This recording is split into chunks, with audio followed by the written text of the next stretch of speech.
Alright mga ma'am sir, kumusta po kayong lahat? Di ba ga, nung nakaraang vlog ko, sabi ko may pupuntahan akong importanteng mahalaga. Pumunta ako dito kay Kuya Alvin Baning Talyado. Nagsulisit ako. Ay hindi ako pinagdalawang sabi. Pinagbigyan ako agad. Kita mo na yan, binigyan na ako ng relief goods. Meron pang cash. Asikaso agad ng mga staff ni Kuya Alvin. Talagang matindi dito. Maraming salamat po. Tapos pumunta rin ako dito kay Boss Gary, ang founder ng Oval Ballers. Wala ring padiwal-diwal. Agad-agad din ang bigay ng tulong. Mga solid talaga ang mga taga Oval City. Kaya naron, pagkatapos ko sa barberia ay nagayak na ako. May pupuntahan tayo mga ma'am sir. Pakilala ko sa inyo yung customer ko, isang dakilang ama. Sana mapanood din nyo yung kwento niya. Teka lang at puntahan ko lang si Ninong Primo para may kasama ako. Maya-maya lang inumpisa na namin yung paghahanap ng bahay niya doon sa Malasugi sa may diversion. Ay nagtanong-tanong na lang ako dito. Marami naman tao. Nakapagtanong ako doon sa birthday yan. Happy birthday po. Sinamahan pa kami doon sa mismong bahay. Ito ang pamilya ni Pading Julius Kilas aka B-Boy. Isang dakilang ama. Naglalakad siya 10 kilometro araw-araw balikan. Dahil siya nga ay nagtitipid para sa kanyang pamilya, especially dito sa kanyang 3 taong gulang na anak na walang butas ang puwet. Ipakilala ko sa inyo mga ma'am sir. Ako po si Julius Kilas, nakatira dito sa Barangay Malasagi, Purok 3, Labo, Camarines Norte po.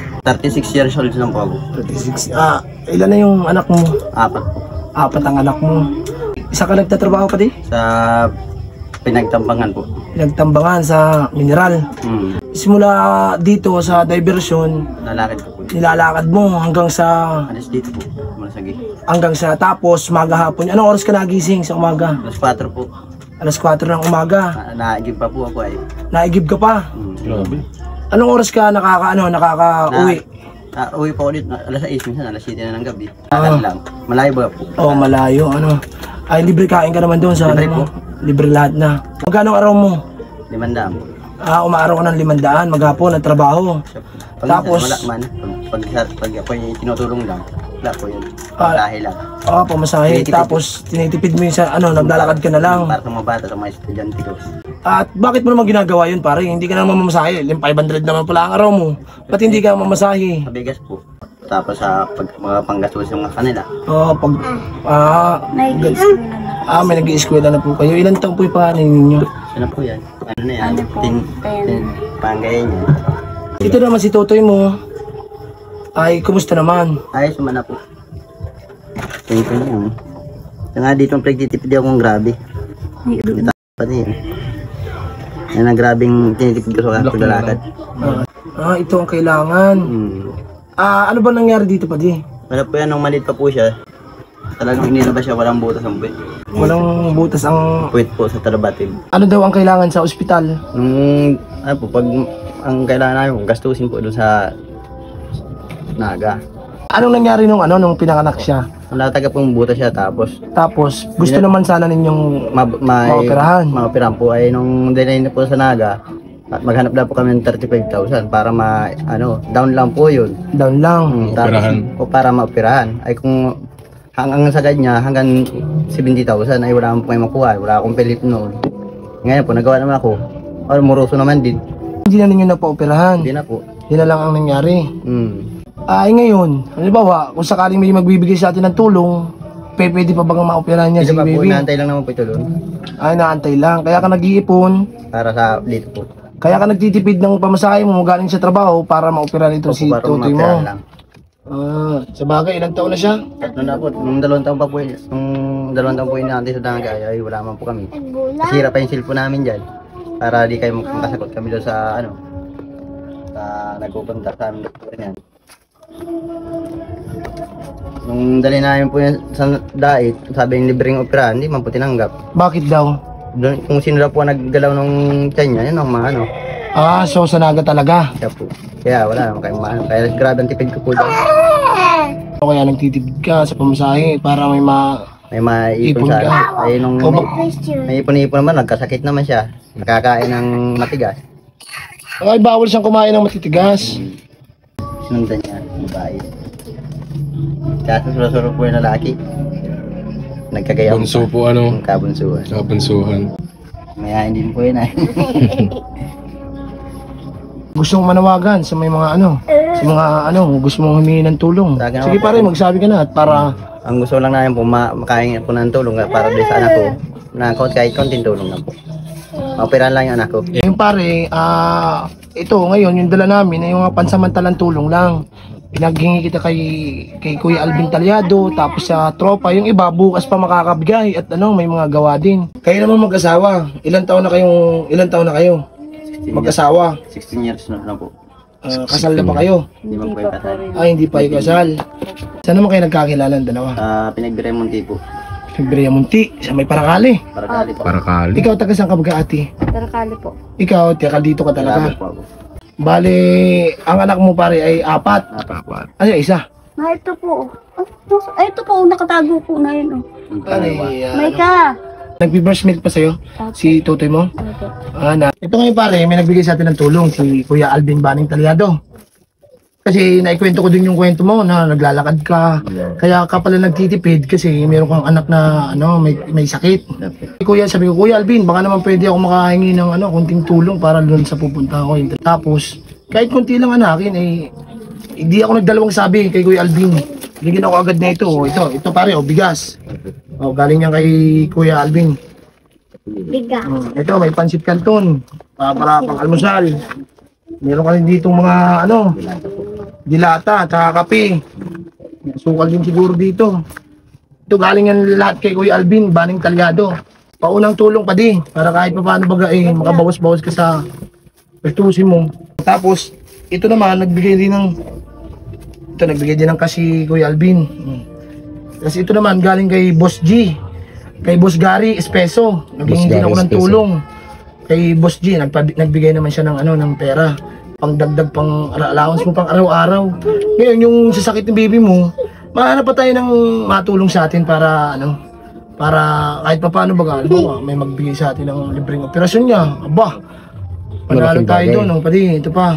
Ito galing kay Boss Gary, tsaka yung iba bukas daw. Kasi hindi na ako inabot ngayon. Ay sabi ko pupuntahan ko na ngayon kasi hindi ko nakikita talaga. Hindi ko pa alam kung saan kahanapin. Pero mabuti na lang malapit ka lang. Paunang tulong na ngayon padi. Tsaka siyempre hingi tayong tulong. Tapos sa mga iba pa na gustong tumulong, yung mga may mga kilala kasi tayo sa ibang bansa, baka gusto nila magpaabot ng tulong.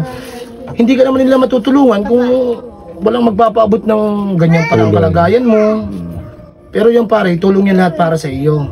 Itong mga galing kay Kuya Alvin Baning Talyado. Ako doon. Isang sabi ko lang pare, pinagbigyan ako agad kay Kuya Alvin. Ikaw pag halimbawa ilalapit din kita kay Kuya Alvin, tsaka kay Madam Josie, kay Congresswoman. Kasi si Congresswoman may mga yan sa ospital. Oo. Sa mga susunod na pag may mga nag-PM sa akin, pupuntahan kita agad-agad. At pangako pare, lahat yun mapupunta sa iyong pamilya. Tapos, paano? Sa sobrang pagtitipid mo, nagiinom ka pa ba? Bira man po pag may okasyon lang. Pag may okasyon lang, hindi ka na nakakapag-inom-inom kasi siyempre nagtitipid ka nga. May sakit yun si baby. May okasyon lang po sa amin na kakapag-inom-inom. Pag nakakita ko ng kapatid ko, gabi. Di ba mainom-inom tayo? Sanggin. Hindi, binigyan din ako dito ng isang bilog ni Kasi baka hindi ka makapasok bukas, kaya isa lang yung hiningi ko. Hindi man po kaya nakakapasok. Galing din kay Kuya Alvin Talyado ito, mag-inom-inuman niya kayo. Paborito ito ni Kuya Alvin, pomelo. Hindi nga daw makakainom tulad. Mag-aangipin. Ay di ba babagol nga ito? Di ba inuminom tayo nito? Sige po. Sige. Inuminom tayo. Malupigil naman sila dito. Kailan mo man lamesa ni ate? Yung maliit. Di na pa kahit di na okay na yan, huwag na tayo magkamisa. Dali! Pag nakakabot ng sakit. Dali! Talagang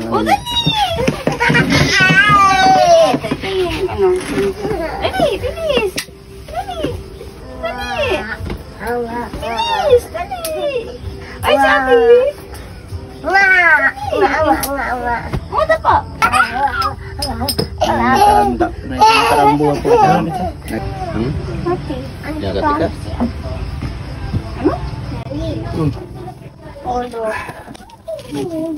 Ito pa yung tubig.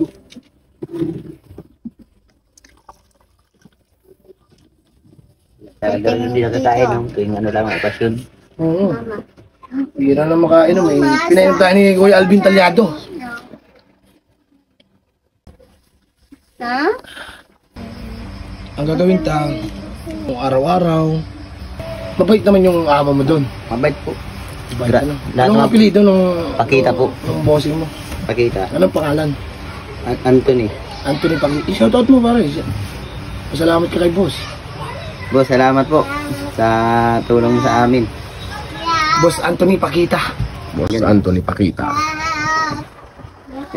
Ano po na, Gano'ng kahirap pare yung maging tatay ng 4 na bata. Tapos yung isa may karamdaman pa. grabe talaga pong hirap, sakripisyo mo. Grabe. Kung may sakit, puyat, kaya nga sa trabaho, pupunta ka ng ospital na, paglagad na po yung 2 beses sa diet niya. Ilakad ko yung walang pira, pakatid lang pagkain. Grabe yun. Dahil ka nang... Nagalis ako Grabe. dito ng magang-maga, nagdating po ako doon, last 10. Kainan na ng tanghalian. Ang nakikita ko dito kay parang mahihain. Mahihain to, sa diet. Pwede ko naman makiang ka sa jeep ha. Pasabit naman ako, boss. Buds. Labo pa ako. Minsan po nakakasabit man, minsan wala. Pag may yung Marte yung konduktor, hindi rin na Siyempre, hanap buhay din yun eh. Hindi rin natin sila masisisi. Sa mga, yung mga kabatch ko, na pag nadaan ako, naparahan nila ako. Pag nadadaan nila, papunta sa trabaho. Anong grade na ng panganay mo? Grade 5 po ngayon, grade 5 po ngayon pasukan. Grade 5. Yung pangalawa mo? Grade 3 po. Grade 3. Grade 3 ngayon pasukan. Yung anong isa? Kinder po. Kinder po yan. Kinder. Tapos si Totoy mo hindi pa nag-aaral. 3 years old, ano? Hmm. May mga gamit na ba yan sa pasukan? Wala ba po yan?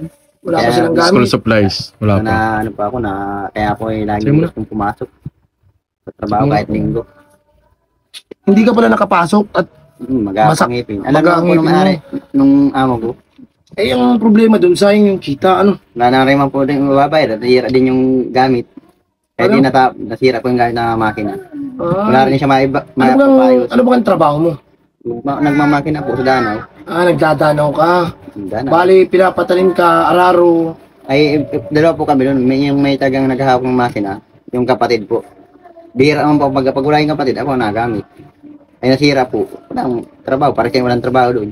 Sanling pa yung walang trabaho. Di pa daw po, ganun, pintay po ito doon at naghihiram po ng pira na kailangan namin pang bili ng bigas. Ay, naibigay naman po isang lahat, wala din pira. Yung makina nga, nakatiwangwang at walang di mapaayos. Walang pira din po ay. Pero, payag naman yung amo mo na magpasok araw-araw. Paig man po. Naiipon naman po niya eh. Yung pira sa kanya, binibigay sa akin. Ibig sabihin, lingguhan ka, sabaduhan, Araw-araw po ang bigay niya. araw-araw ang bigay. Kailang nakatira dito kayo lang? Kami lang po dito. Mama. Bago kayo nagkaanak, pinagawa mo ng mga ito. Kalahati po ang paggawa nito, kapatid ko. Kalahati po. Binigay sa akin po. Nung pagkaya ginawa nila po sa pinagbilang mo. Binili na nila itong lutin para sa akin sa amin. Tapos pinagawang ka ng bahay. Sana po ito. Tapos nung naglalakad ako, tulad nito, sila rin nagpabubong. Wala mo po akong maibili. Naawa na siya sa mga bata. Ang kapatid ko. Lalo yung kapatid kong binata dyan, malaki din ang tinutulong sa amin. So wala kami. Ngayon, di siya mga nagkatrabaho na rin siya sa Aduli. Wala na siyang ay suporta sa amin. Ay, ganyan talaga ang buhay pare. Lahat naman ay may pinagdadaanan. Basta, Tuloy lang. diretso lang tayo. Tulad niya, may mga anak ka na rin. Mahirap magsuko. Kung may Apat. mali. Ay. Totoo. Kaya dapat, siretso. Sirit-siritso lang. Gawin mo silang inspirasyon sa buhay. Wala naman silang aasahan, kundi siyempre. Hanggang tinis na ang paglakad. Oo, grabe talaga yung lahat. Sacrifice. Yung talaga ako na awa kay pare. Tsaka Ulan initan ako pag sa trabaho, tapos pag uwi ko, ulanan din ako. Pag uwi ko, mag-aambinti. Pagka umaga, papasok din ako ulit at wala. Kailangan. Kailangan. sobrang layo po. Simula dito diversion hanggang mineral. Ilang kilometro? Isipin natin. Mga 7. Di yun. Para mga ano yun. 10 ang po. Yan, sampuan. Tuloy na lupa. Alis Pero dito pag po ay, nadire-diretso na itong diversion, mas malapit na dito. mga Dito pito na na, lang. Bulhaw. Bulhaw ang dito na daan. lang. Yan minsan po, pag madaling araw, nadyan ako nadaan. Pag kami nagpapatrap yung may-ari, madilim pa, dyan na po ako na, alas 4 na, dyan na batching. Ano oras ka nagising? Alas 4. Makakarating ka dun. Ano na, maliwanag na. Mga alas 6 na. Nasa- Oras na lakad. Kulang-kulang. Dalawang Ganun. oras. Nasugat nga po yung ganito ko sa bubong ng chinilas ko yan. May mga karkal dyan ah. Sabi na ako, lakad. Mga po, mga tala mo. Kalalakad. Ganyan talaga. Pero kahit ganyan ka pare, ako bilib na bilib sa iyo. Kasi grabe ang ano mo sa sarili, Trabaho. para sa pamilya. Kalahati. Isang mabuhay ka, isang mabuting tatay. Pagkatapos ko magtanong-tanong dito kay Pading Biboy tapos maibigay ko yung paunang tulong ay lumarga na rin kami. Nung makauwi na ako sa bahay, nag-post ako sa aking Facebook page ng kanyang larawan. Maraming salamat po sa mga nag-shares. Malaking tulong po ito para sa kanya. Kinabukasan naman habang nagugupit ako sa aking barberya ay nag-chat si Sir Andy Galano. Nagbigay si Sir Idol ng pang 10 kilong bigas kaya rumekta na ako dun sa palengke kala Boss G. Syempre, dito na rin ako bumili kay Boss G. Nagbigay din kasi ng tulong yan. Maraming salamat sa iyo, Boss G. Pagkatapos namin bumili ng bigas ay rumekta na kami dun sa bahay nila. Tuturo ko sa inyo yung bahay nila. Dito lang po yan sa may diversyon. Nakita po ninyo yung gasolinahan. Sa tapat po niya na may tindahan. Doon po sa likod ng tindahan ang daan papunta sa kanila. Malapit lang naman po sa kalsada. May papasok lang ng kaunti. Ito lang ang mahirap na kalaban dito, yung mga nanguugrab na aso. Narito si Padi. Hindi daw siya nagpasok at wala pa daw trabahunin. Inabot ko na kaagad yung 10 kilong bigas. Maraming salamat, Sir Andy Galano. Narito pa. Nagsend din ng Gcash si Madam Julian Marie Alim. Ibigay ko daw sa mga anak ni Padi. Maraming salamat sa iyo, Madam Julian Marie Alim. Thank you po. Maraming salamat po sa mga nagpaabot ng tulong. At sa mga tutulong pa po ay pwede pa po. Maraming salamat po agad.